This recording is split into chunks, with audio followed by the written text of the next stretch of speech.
You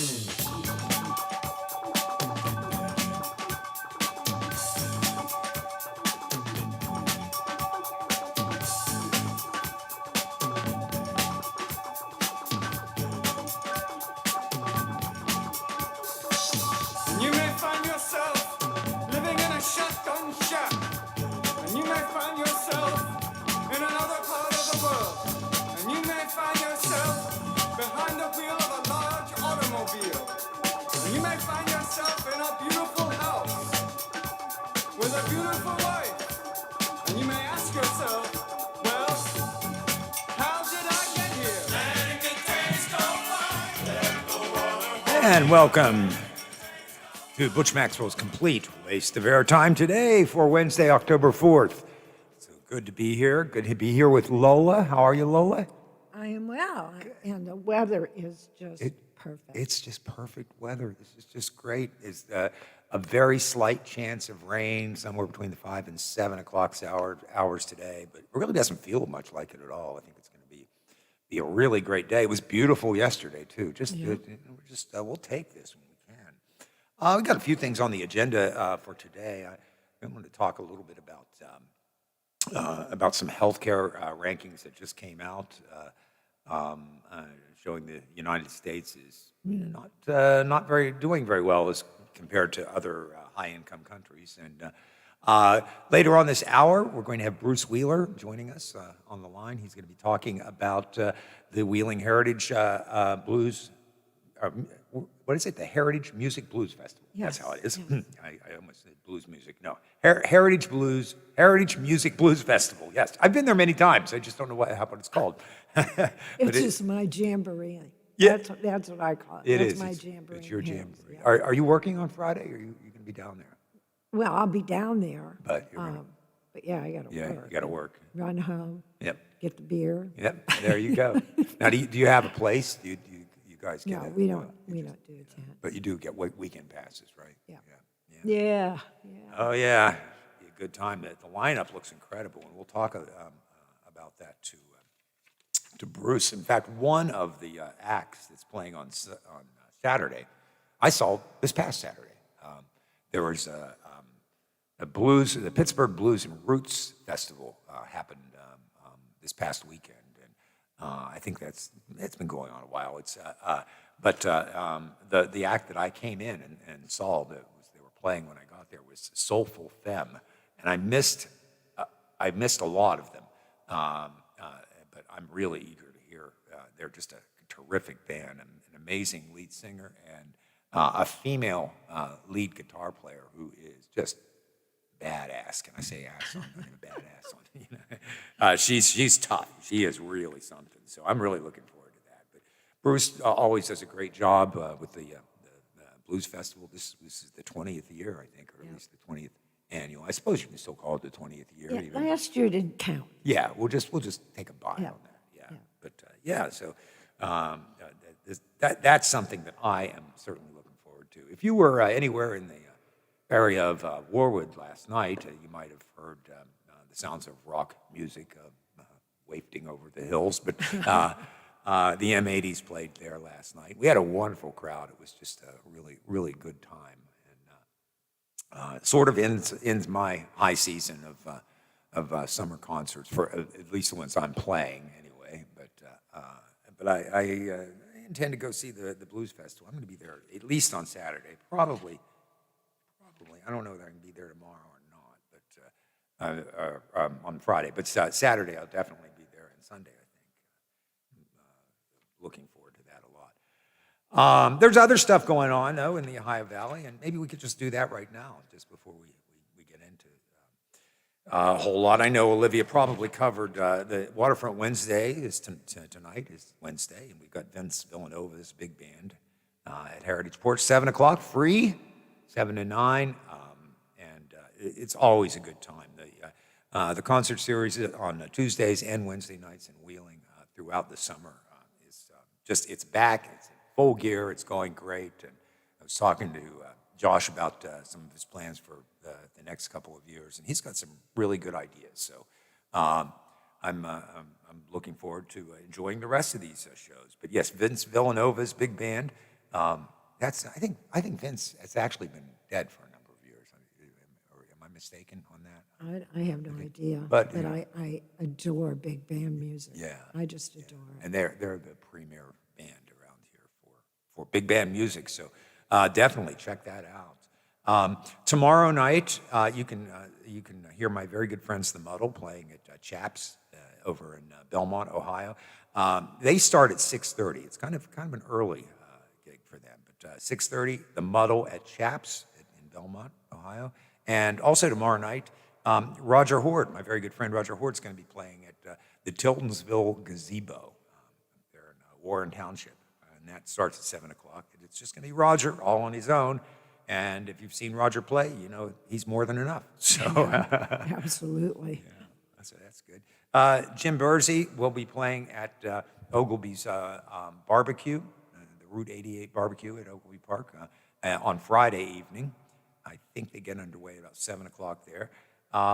Also on Friday, my very good friends, the MSM, Miller, Smith, and Major, they're going to be playing at Ogilvy's Amphitheater from 7 to 9 o'clock. That's on their Flashback Fridays, I think they're calling that now. And Jim Bursey, again, he will be playing on Saturday at the Riverside Restaurant in Powhatan. And Gage Joseph, who has just been really a young guy who's just been really sort of creating quite a stir around Wheeling. Plays, contemporary country music. He's going to be playing with his band out at Wheeling Park on Tuesday evening next week. So that's almost a week away, but next Tuesday. So you might want to consider that. And then a week from today, on Wednesday, is Twice as Nice. Josh tells me they're a very popular band. He was told that he has to book them. So Twice as Nice. Popular demand. Got to admire that. And I want to remind you, too, just a little bit of shameless self-promotion here. The Mystery Theater Unlimited is performing How the West Was Dumb next week. Not this week, but next week, a week from tomorrow at River City. And then on Friday of next week at The View.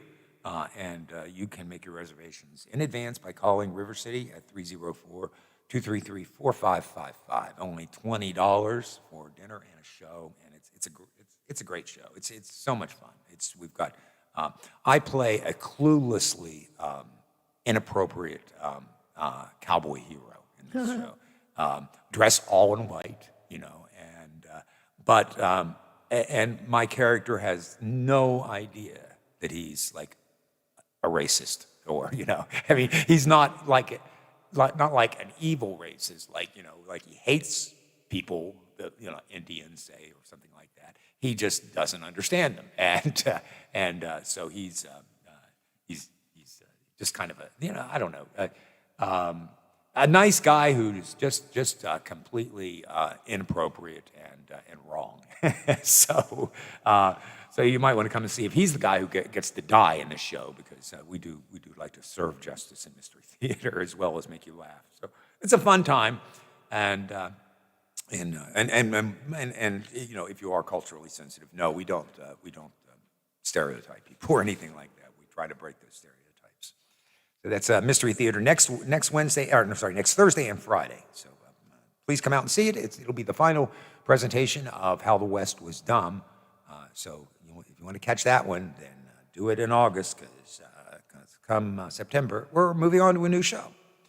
So here's something that I found interesting that just sort of came up in the news feed over the past day or so, is that the United States has once again ranked last in healthcare and equity and in outcomes of all high-income countries. Despite the fact that in the United States we spend a far greater share of our economy on healthcare. And this was just a report just came out yesterday. I know doesn't seem new, but nothing has changed in a number of years. The United States has landed in the basement of all 7 studies the Commonwealth Fund has conducted since 2004. The U.S. is the only one of the 11 country surveys that doesn't have universal health care coverage. And while the latest data they don't reflect the impact of the coronavirus pandemic, it lays out the strengths and weaknesses of each country's health care system when COVID-19 hit the world in early 2020. And of course, U.S. health insurance doesn't provide enough protections, which compromises Americans' health and finances, according to this report, which basically, promotes better health care access and quality, particularly for the uninsured and disadvantaged people. Of course, we're familiar with this. Being Americans, you have to have a job with benefits in order to get health insurance in this country. Generally speaking, we do have a bit of a social safety net for people we call Medicaid and Medicare for people who are older. But there are a lot of people who don't get health insurance. They've got maybe a part-time job or maybe even a full-time job. Employers are not required to offer health insurance. And we are the only civilized nation that does this. Half of lower-income adults in the United States reported they don't receive health care because of the cost, as compared to about a quarter of higher-income people in other countries. In the United Kingdom, only 12% of people with lower incomes and 7% of people with higher incomes, they face these sorts of financial burdens. And what's more, a high-income American is much more likely to report financial hurdles than a low-income person in nearly all the countries surveyed. And the countries we're talking about are Australia, Canada, France, Germany, the Netherlands, New Zealand, Norway, Sweden, Switzerland, and the UK. Who's the best among those? Well, Norway, the Netherlands, and Australia were really the best performers in the study, which looked at access to care, healthcare outcomes, administrative efficiency, equity, and the care process, which is measured by things such as preventative care, patient engagement, and other metrics. In addition to lower access to care, the U.S. also ranked poorly on maternal mortality, on infant mortality, and life expectancy.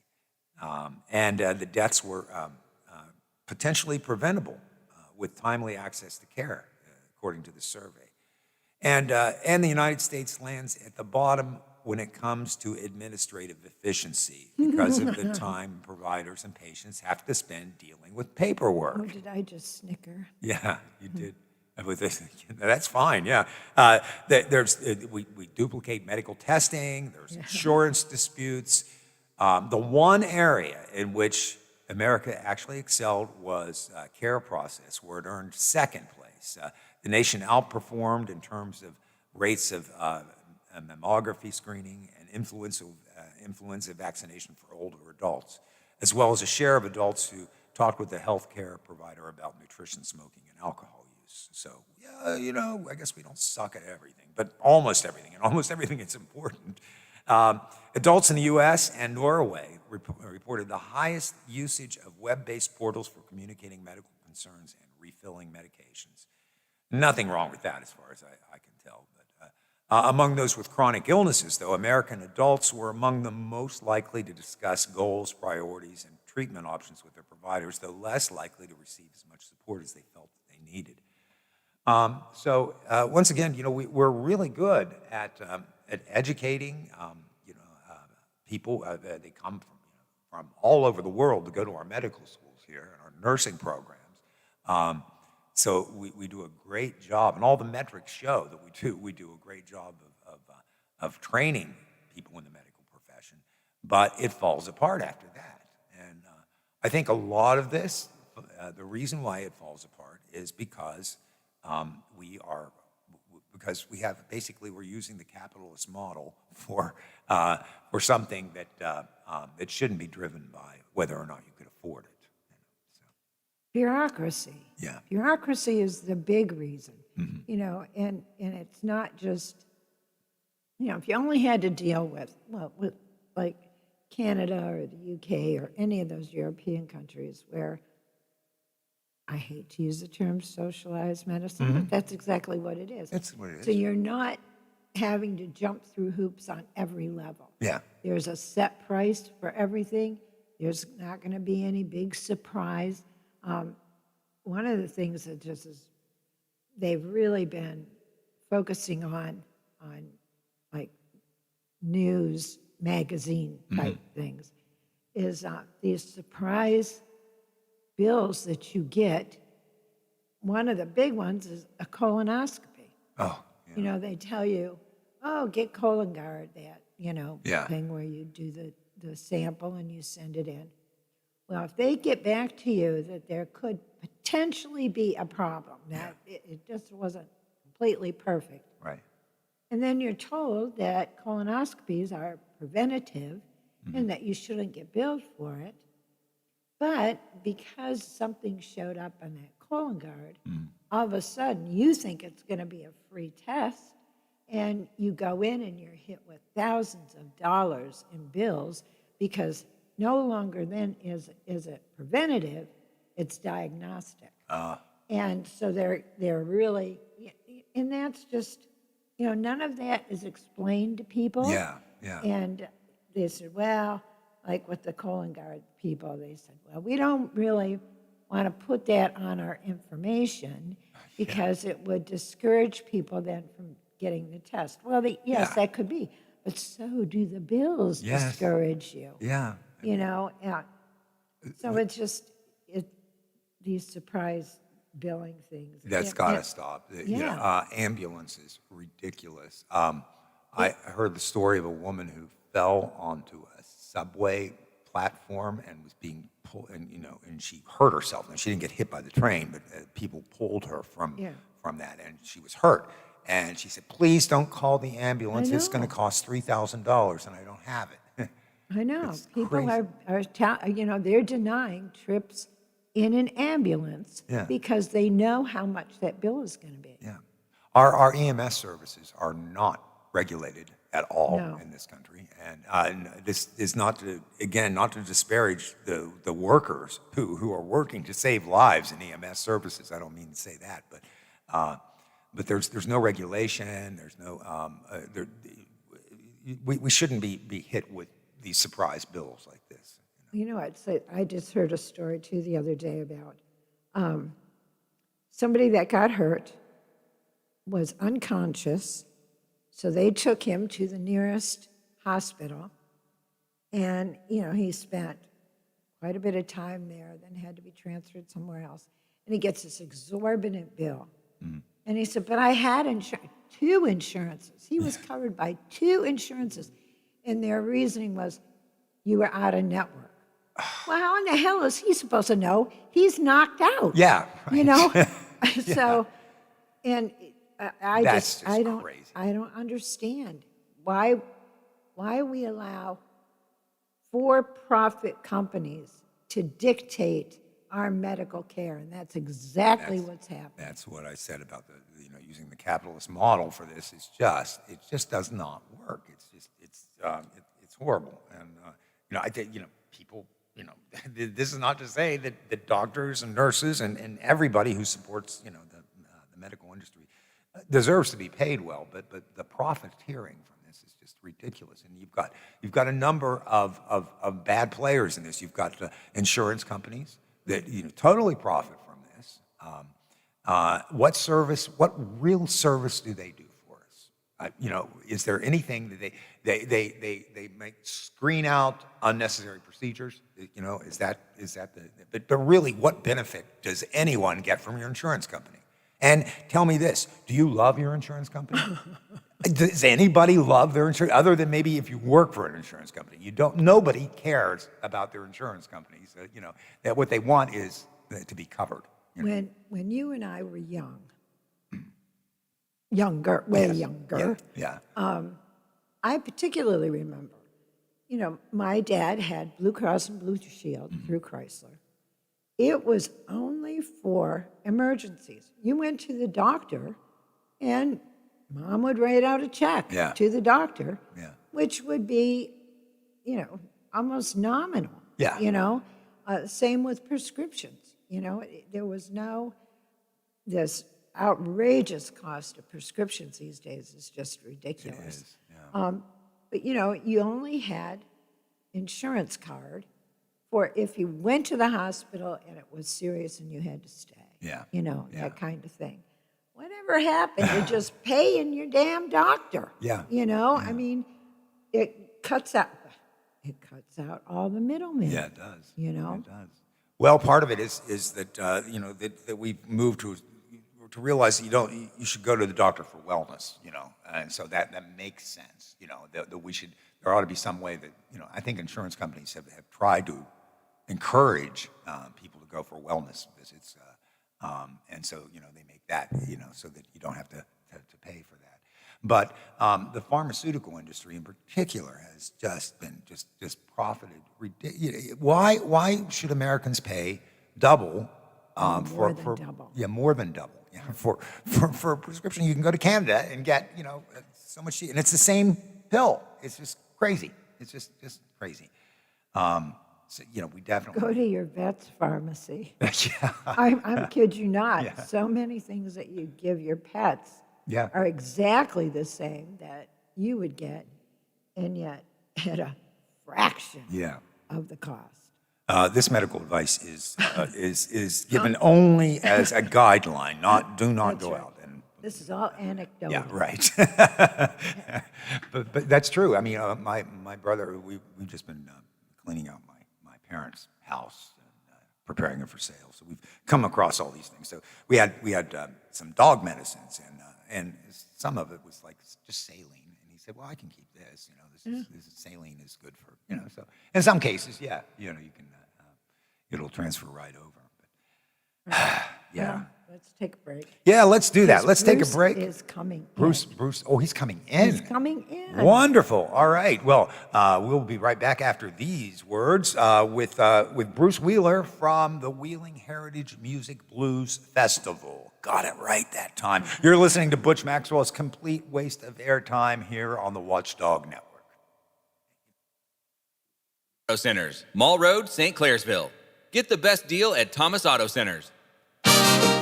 West Virginia Metro News, I'm Chris Lawrence. State Superintendent of Schools Clayton Birch says a guidance document from the Department of Education to county school districts connected to COVID-19